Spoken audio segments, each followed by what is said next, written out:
So we chatted briefly in the past about our strategic plan, which was launched in October 2016. I just wanted to give you the opportunity to update our viewers on what's occurred. Well, thanks, Emily. We were really excited when we launched that strategic plan back in October 2016, and we still remain excited because we've had some really great results in delivering on some of our strategic priorities. But let me just walk you through that again. Our new vision is really about inspiring hope and wellness. And that vision statement was something that resonates across the organization. As I shared with you, we've had at that time 21 different programs. We now have 22 programs, direct service programs, and then we have our non-direct services. So it's really 28 altogether. But we needed something that unifies us all together, and inspiring hope and wellness is that unifying vision. It doesn't matter if you are in our administration office, or whether you're in our community kitchen, or whether you're a counselor at our walk-in counseling service. The end game, so to speak, is really trying to promote hope and wellness. Our mission statement is together we'll improve access to our extraordinary services. And over the course of our conversations, we've talked about how we are actually delivering on that, whether it be the CAPC, CPNP, whether it's the coalition, that consortium that we have with the walk-in counseling service. We've really developed some strong partnerships with our community that allows us to expand our access to services. So our strategic priorities there were four, right? And the first one was awesome team. Second one was extraordinary services. The third one, busting barriers. And the fourth one, inspiring outreach. So let me just share with you really quickly about some of the great things that have happened since we last chatted about that. Perfect.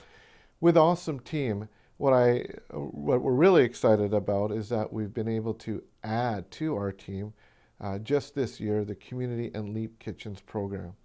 And that program allows us really to expand our reach, because what we do appreciate is that the underpinning for mental health is really good nutrition. Mm-hmm. And so knowing that children and their families are learning things around how to shop for healthy food, how to prepare healthy food, and actually be able to take healthy food back home is a big deal for us. Because, when we talk about things like mood regulation, food plays a big part of that. Attention in school, again, food plays a big part in that. So that's just an example of how we've been building on our awesome team.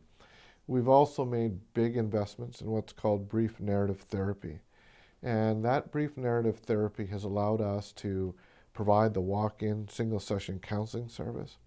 And this is probably the first time that we're going to share publicly what we've been doing when it comes to our extraordinary services priority. We've introduced a new program. It's called Single Therapy Session.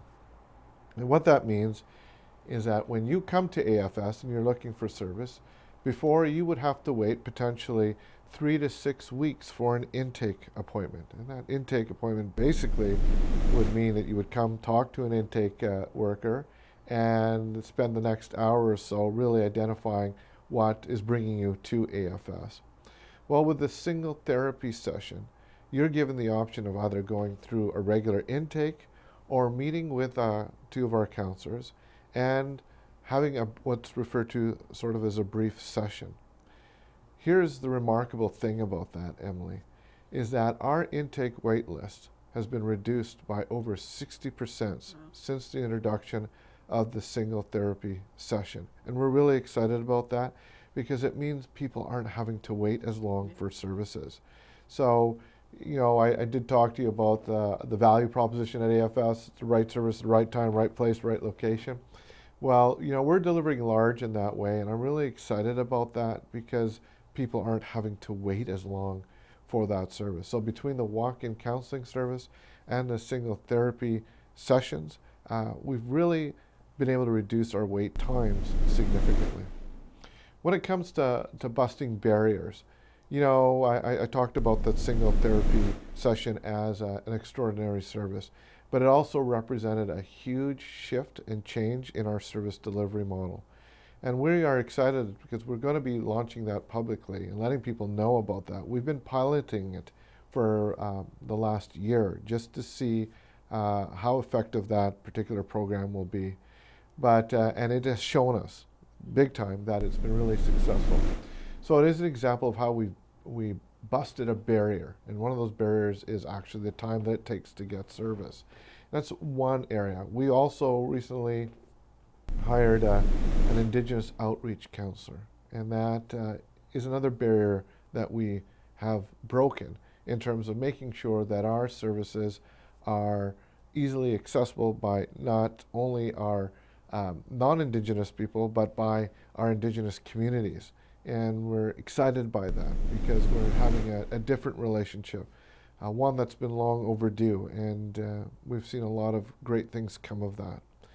Our inspiring outreach, which is our fourth priority, well, you may have heard of the Shadows of the Mind Film Festival. We've been a big sponsor of that. And it's one way in which we can share with the community really the work that AFS is doing, but also promoting awareness with respect to mental health. For the last 2 years, we've been sponsoring 2 films at that film festival. Also, the Summer Shadows film series is something that AFS and our walk-in counseling partners have supported. And that means that for 4 weeks over the summer, for free, there's a movie in Bellevue Park that families can come and see. Over 800 people have come to see those movies, and that's exciting for us because it's another form of outreach. That priority is really about sharing with the community who we are and what we do, and that's actually been showing some really significant and tangible results in the form of either increased donations to AFS, people actually coming to receive service from AFS, and so we're really pleased with the work that's happening there. By no means are we done. That strategic plan is there until 2021, but we're really inspired by the work that's happened thus far, and it goes to show organizations what can happen when you have a really good strategic plan to drive the organization. Oh, that sounds like you've been really busy, and it sounds like we have lots to look forward to going forward. Absolutely. Thank you for being with us today, Ali. Thank you, Emily.